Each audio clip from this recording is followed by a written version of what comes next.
วัสดีค่ะได้แพ็กเกจนะคะจากคุณกุ้งโหดูการห่อมาแบบอย่างสวย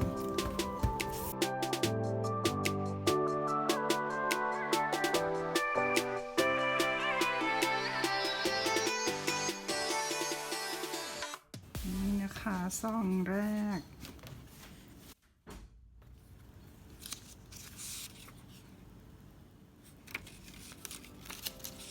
คืออันนี้นี่คือของแถมใช่ไหมคะเนี่ยมันเยอะอย่างนี้อ่ะโอ้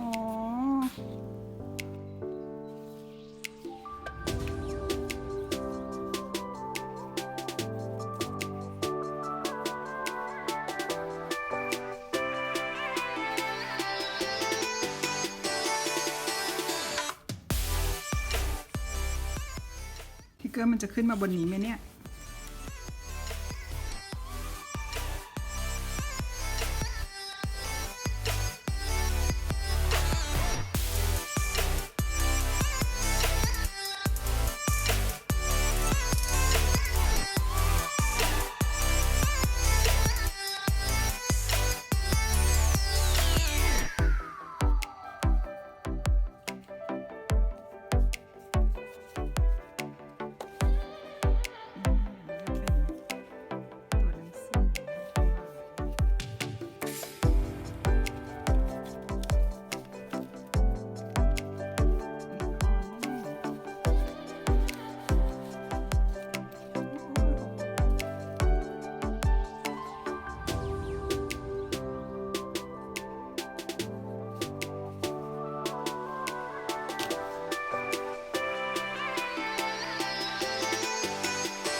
มีแขกไม่ได้รับเชิญ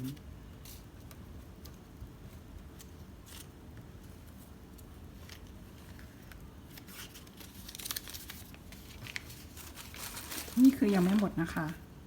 นี่คือเซตของแถมยังไม่หมด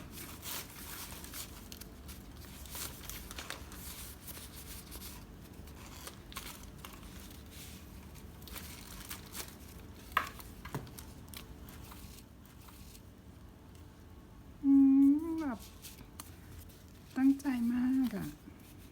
ตั้งใจมากใช่ไหม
write down the details of your life in a good mood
นี่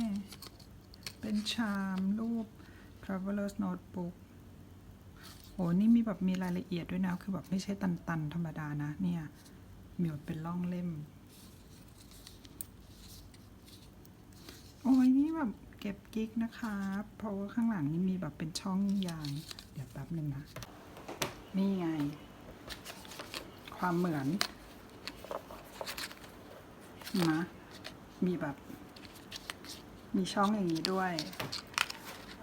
นะคะแล้วก็รัดมาข้างหน้าแต่ข้างหน้าของที่ห้อยชามอันเนี้ยกะจะเอามาห้อยตรงนี้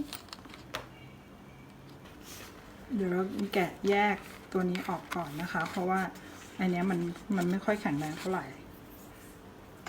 มองเห็นไหมอ่ะเลยแล้วเดี๋ยวไปหาห่วงอื่นมาใส่แทนพอดีหาห่วงสีนี้ไม่เจอนะคะเลยเอาลวดเย็บกระดาษมาม้วนไว้ก่อน